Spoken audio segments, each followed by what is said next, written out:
Welcome back.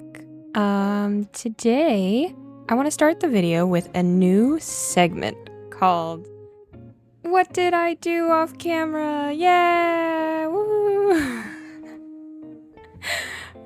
Right? We're all really excited about this, right? Everybody loves to miss out on the building. Okay, hear me out. I was doing some building and I was just hanging out and having fun. Like how Minecraft is supposed to be, you know? Just hanging out and fun.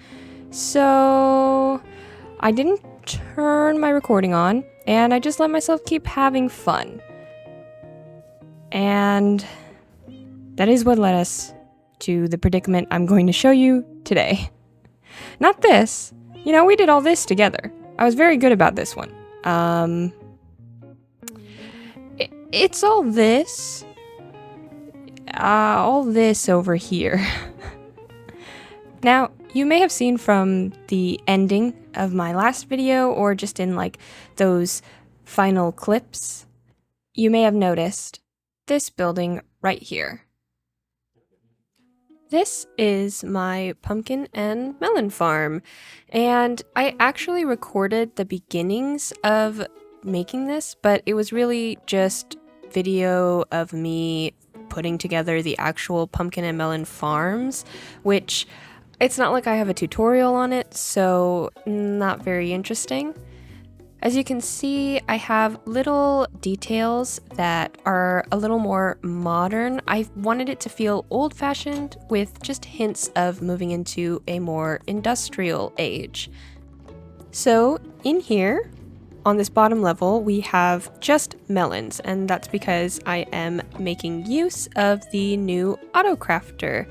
And once again, I am not a redstoner, so no part of this was a tutorial. In fact, I had to look up a tutorial and see how Pixel Riffs put his together in order to have the auto crafter work at all. So that's why I don't have footage of actually putting this together. But this system works really well. Pixel Riffs does mention in his video that sometimes the auto crafter will just make seeds, but overall, I mean, I'm not displeased with production. It makes much more melons than it does melon seeds, so I am very happy with this setup. And I'm pretty sure my farmer villagers are happy with it too.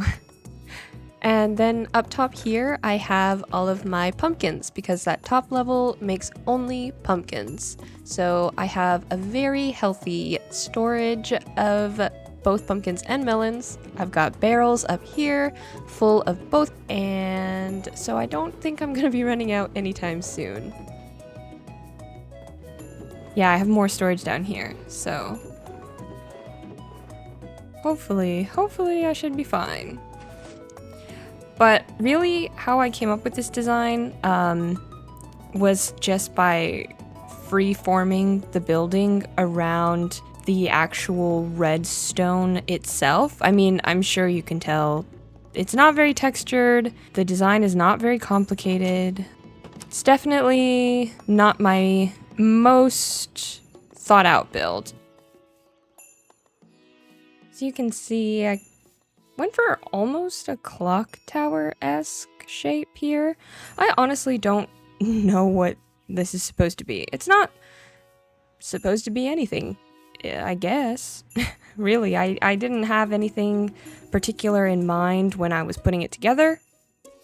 Just kind of wanted it to look like a factory with a little store attached to it. Another reason why I did not film this section was these guys right here.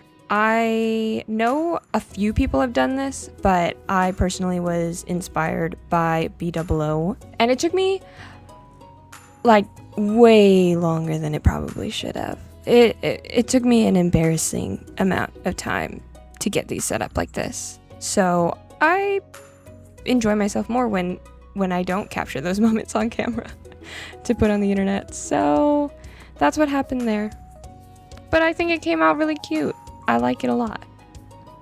And I'm just hoping and praying that nothing and nobody bumps into these because I don't want to have to figure out how to get them sorted again. So yeah.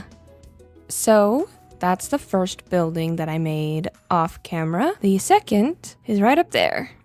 I'm also not done with this one. I feel like it could use a little more detailing.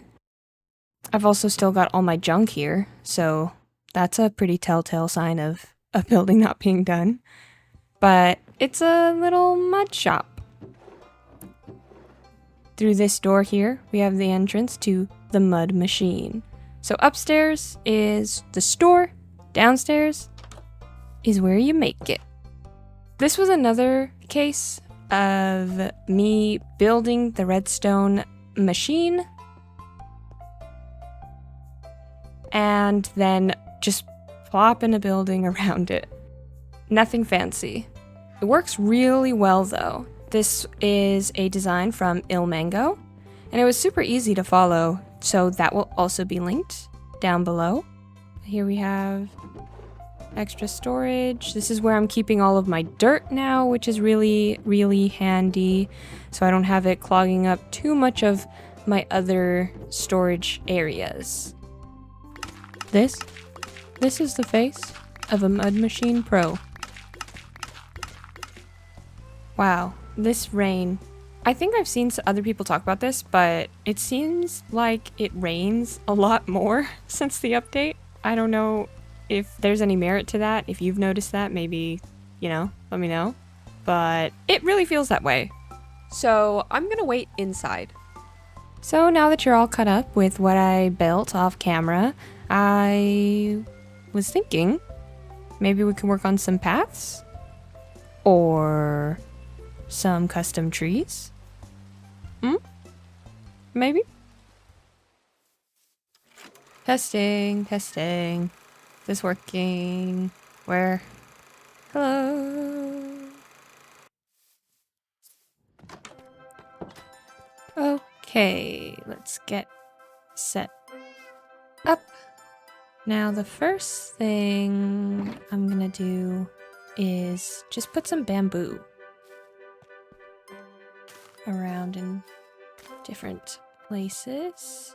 So that's easy. They don't all have to be custom trees, right?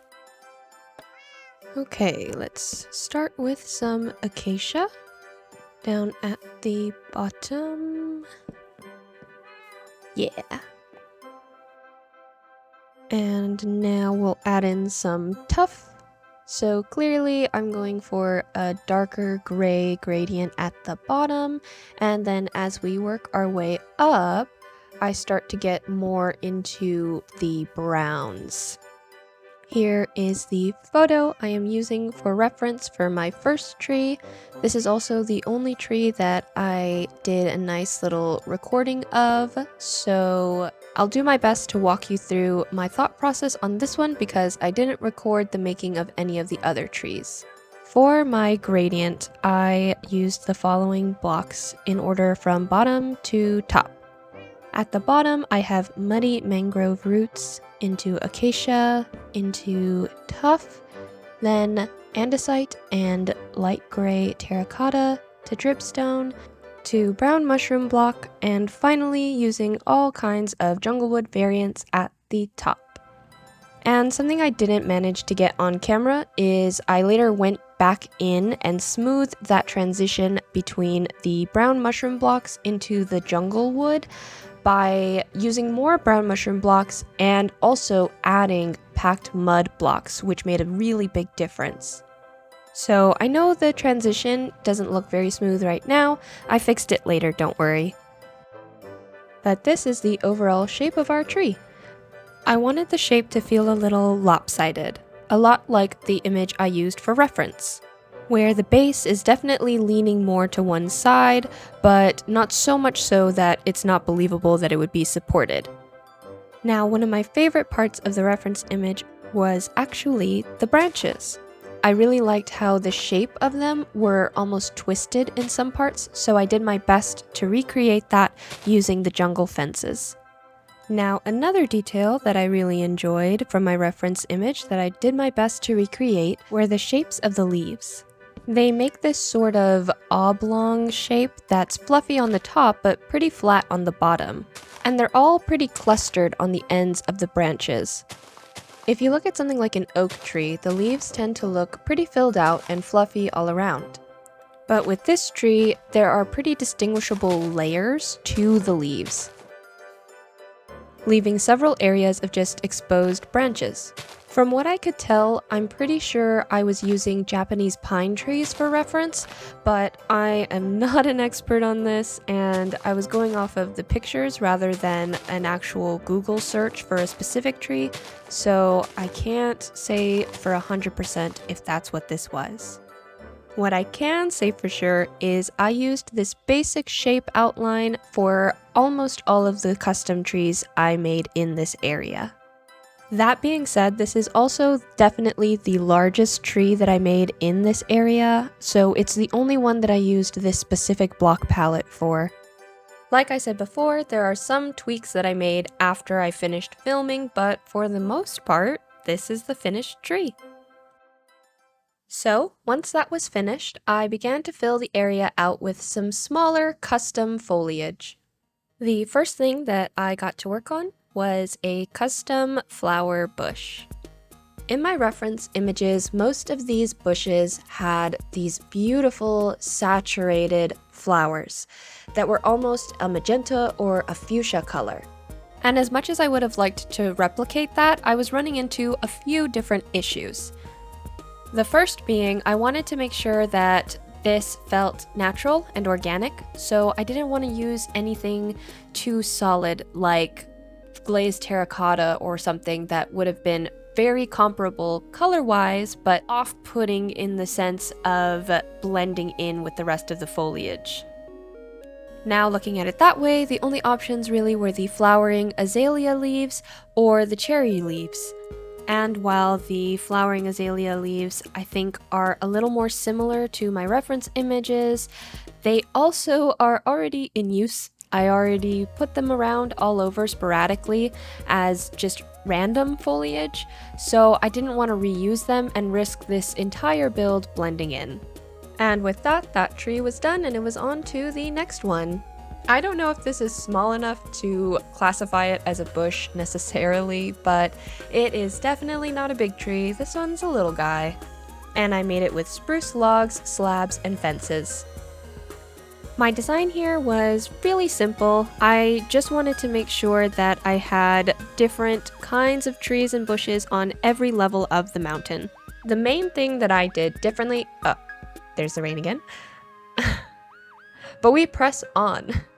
The main thing that I did differently with this one was just making sure that I made the design of the leaves a lot thicker, which we'll see in a bit. I'm hoping that since these trees are smaller and closer to the ground, since the leaves are more filled out and in general the foliage feels more dense, you'll feel a little more immersed when you're walking through it. Even flying by, I think it gives the feeling of a more heavily wooded area, which is exactly what I wanted. Okay, so now that it has stopped raining, let's take a little look around with the camera account to see what it is that I have accomplished. I finished all of my little trees. There's a couple extra little ones that after I was reviewing my footage, I realized you couldn't really see me making. So here they are. They're just little, they're just cute. They're not anything special or complicated, but they don't have to be because just as they are, they add so much to the area just to help fill it out. So I'm going to build some more trees off camera and I'll be back to update you on my progress in a bit. Now, we are about halfway through the process of getting all of our custom trees made, but I wanted to bring you in because I had an idea. Okay, so here are some of our trees that were not there before. I will do a full overview in a bit when everything's finished, but I think we're we're going to do a little expansion of this, I think we're going to do a little expansion of this waterfall. Also, I am sick. I don't know if you can hear it in my voice. I apologize if you can. But we're just gonna keep going. So, yes. I think we're going to expand this waterfall to come out a little bit this way and then have a little mini pond up here. I think that could be pretty cute.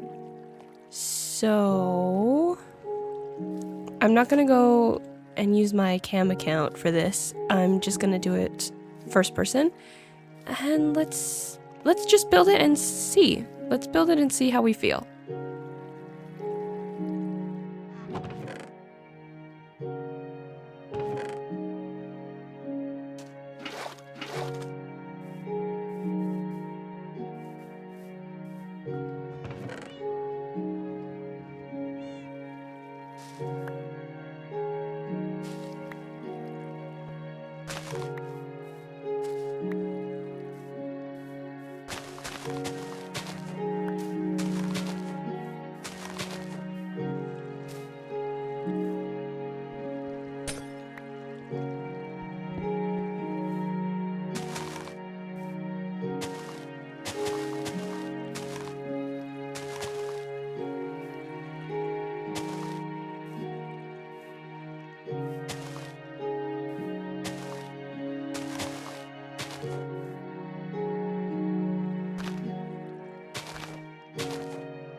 Okay, I think that looks pretty good. So, I'll see you when I'm done with all these trees. Okay, everybody. Time for the grand reveal. Ta-da! This took me so long, but I am really happy with it, especially from down here. Oh, this view makes me feel like it was all worth it. So you might notice I got rid of a lot of the bamboo. There's only this little patch right here left. After looking at some of my references and just thinking about what I wanted the overall, I guess, feeling of this area to be, I decided that it looked way too busy if I had bamboo everywhere. So yeah, I decided on just this small patch right here, which I think would also make sense because I believe bamboo grows in clusters, and typically, I'm pretty sure typically it grows more on solid land, like flat land, rather than up on top of cliffs. We won't miss that.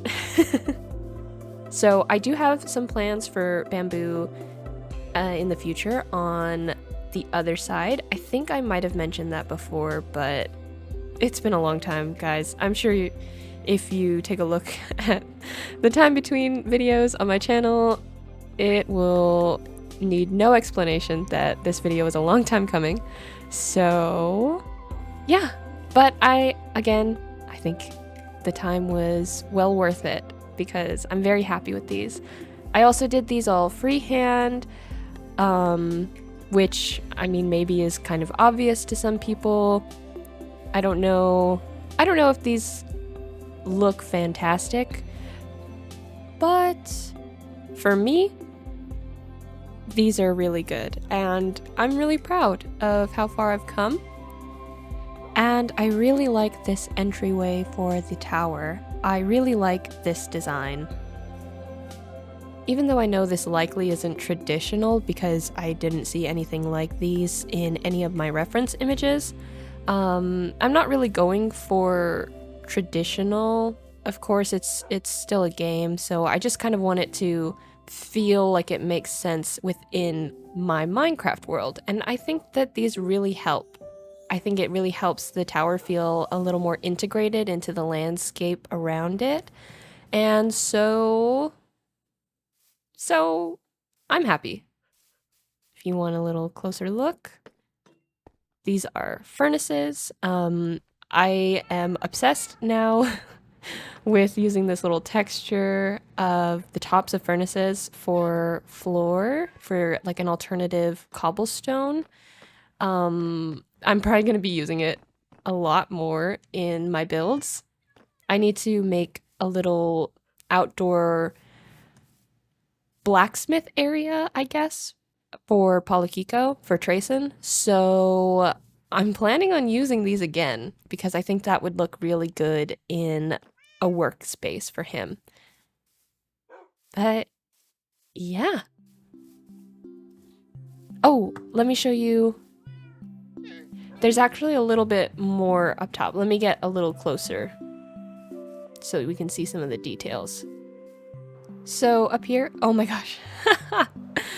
So clearly, that shouldn't be that long. That's a little embarrassing. Yeah, that's better. So for these red netherwort trees, I know they're really bright, but with these trees, I was really trying to capture the essence of Japanese red maple trees because I think they're so beautiful, and I saw them in so many reference images of Japanese gardens that I really wanted to try to find a way to incorporate them. And even though the netherwort is really bright, I do still feel like it gives the effect that I wanted. And I added these vines to hopefully make them feel more like leaves instead of just solid blocks. And I like how it looks. I really like how they turned out until Minecraft releases a block that is able to look more like red maple leaves. I think this is a pretty good alternative. And I'm really happy with this view. Oh, something you might notice is that these larger cherry trees are just the vanilla in-game trees. I did custom make some cherry trees, like that one, those ones over there, but I do want to utilize the vanilla trees elsewhere in this area, so I figure if I incorporate them in the mountain, they'll look more natural elsewhere later down the line. So I think that's gonna do it for this episode, everyone. I hope you enjoyed it. Let me know what you think of this area, of how it's coming along. Let me know if you have any tips for custom trees. I had a lot of fun with this, and I love watching people do custom trees, so if you have any pieces of advice, I would love to hear them. Okay, so I think that's it. Goodbye, and I'll see you next time.